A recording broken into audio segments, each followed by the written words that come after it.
రాష్ట్ర వ్యాప్తంగా తెలుగుదేశం పార్టీ యువగలం నాయకుడు నారా లోకేష్ జన్మదిన వేడుకలు పలు ప్రాంతాల్లో ఘనంగా నిర్వహించారు. అందులో భాగంగా పెందుర్తి స్థానిక 97వ వార్డు పులిగాలిపాలెం తెలుగుదేశం పార్టీ ఉపాధ్యక్షులు అవగడ్డ అప్పలనాయుడు ఆధ్వర్యంలో ఎంతో ఘనంగా నిర్వహించారు. ఈ కార్యక్రమానికి ముఖ్య అతిథులుగా తెలుగుదేశం పార్టీ మాజీ మంత్రి బండారు సత్యనారాయణమూర్తి, గీతం హాస్పిటల్ చైర్మన్ భరత్ కుమార్ హాజరయ్యారు.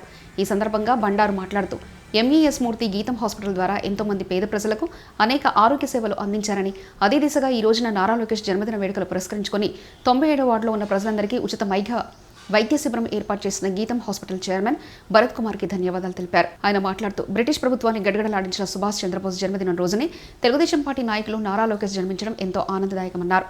ఈ కార్యక్రమంలో తెలుగుదేశం పార్టీ నాయకులు, కార్యకర్తలు పెద్ద ఎత్తున పాల్గొన్నారు.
ఏమీ లేదే, మొన్న అరవలో పెట్టాం, ఏమీ లేదే అంచేత ప్రజలకి సేవ చేయాలా, గీతం సంస్థ ద్వారా మంచి పేరు తెచ్చుకోవాలని చెప్పి మరి భరత్ గారు ఏదైతే సంస్థ ఉందో గీతం ద్వారా మరి ప్రత్యేక వైద్య శిబిరాలు నిర్వహిస్తున్నారు. మా ఫ్లోర్ లీడర్ మిత్రుడు మా పిలా శ్రీనివాసరావు గారు, స్థానిక కార్పొరేటర్ గారు మిత్రులు మా శంకర గారు, వసంత గారు, అలాగే ఇతర పెద్దలందరూ కూడా పేరు పేరున లోకేష్ గారి జన్మదినంలో చాలామంది పాల్గొన్నారు.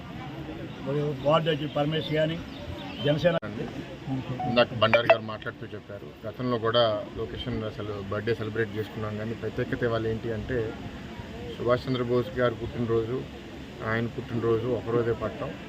అండ్ వాళ్ళిద్దరిలో సిమిలారిటీస్ కనపడతాయి. ఈ గత సంవత్సరం జరిగిన యోగలం పాదయాత్రలో నారా లోకేష్ అనే ఒక లీడర్ ఇమేజ్ ముందు ఆయన మీద ట్రోలింగ్ చేసేవారు, హేళన చేసేవారు. ఇవాళ అయిపోయేసరికి ఏ పరిస్థితికి వచ్చేసారంటే ఆయన రెడ్ బుక్ అంటే అంతే గడగడలాడిపోయి ఆయన మీద కేసులు పెట్టి మీరు ఆయన మేము బెదిరిస్తున్నాడు మమ్మల్ని రెడ్ బుక్ అని అఫీషియల్సే కేసులు పెడుతున్నారు.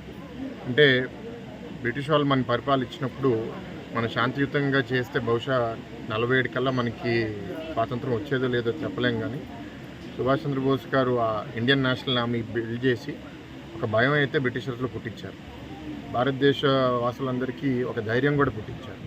మనం శాంతియుతంగా కాదు, అవసరమైతే కత్తి పడతాము, పోరాటం చేస్తాము అనే ఒక ఉద్దేశంతో ఆయన పోరాడారు.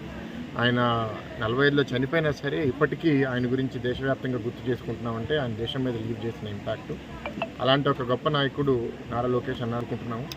ప్రత్యేకంగా ఈ యువగలం పాదయాత్రలో 3132 కిలోమీటర్లు నడిచి రాష్ట్ర వ్యాప్తంగా కుప్పం నుంచి ఇక్కడ విశాఖపట్నం అంటే ఇంకా ఇచ్చాపురం దాకా వెళ్దాం అనుకున్నారు, కానీ అనేక సందర్భాలలో ఈ ప్రభుత్వం వల్ల అది కొంచెం డిలే అయింది. కానీ డిలే చేసినా సరే ఎక్కువ థ్యాంక్ యూ అప్పుడు బ్రిటిషర్స్ని మనం థ్యాంక్ చేయాలి. సుభాష్ చంద్రబోస్ గారిని సృష్టించడానికి, ఇవాళ నారా లోకేష్ అన్ని ఈ స్థాయికి తయారు చేయడానికి మన వైఎస్ఆర్సీపీనే మనం థ్యాంక్ యూ చెప్పాలి. ఎందుకంటే దీని ముందు కొంచెం సాఫ్ట్గా ఉన్న నాయకుడు ఇప్పుడు ఫైర్ బ్రాండ్ లీడర్ అయ్యారు అంటే వాళ్ళు చేసే దౌర్జన్యాల వల్లే. మా జనాల కోసం మేము నుంచోవాలి, మా కార్యకర్తల కోసం మేము నుంచోవాలి, అన్యాయం చేసే వాళ్ళకి రేపు తీవ్రంగా కఠినంగా యాక్షన్ తీసుకోవాలనే ఒక లీడర్ని తెలుగుదేశం పార్టీలో తయారు చేసింది వీళ్ళు చేసే దౌర్జన్యాల వల్ల, కాబట్టి వాళ్ళు కూడా థ్యాంక్ యూ చెప్పాలి. ఈరోజు ఈ చేసాం 42వ క్యాంపు మీ గత 6-7 నెలలుగా తయారు చేస్తున్నాం. బండారు గారు అన్నట్టు మా హాస్పిటల్ పరిధి మించి కూడా ఎక్కడైనా మా లీడర్స్ అడిగితే తప్పకుండా ఆర్గనైజ్ చేస్తున్నాం. అండ్ ప్రత్యక్షంగా మేము స్టార్ట్ చేసినప్పుడు ఇది జగనన్న సురక్ష ప్రోగ్రాం కూడా పెట్టారు. వాళ్ళు తూతు మంత్రంగా ఏదో ఒక నర్సులను పిలిపించేసి చేసే బదులు మేము ఇక్కడ ప్రతి ఏరియాకి, అంటే ఇప్పుడు మీరు చూస్తే ఇక్కడ జనరల్ మెడిసిన్, సర్జన్, డెంటల్ అని ప్రతి దానికి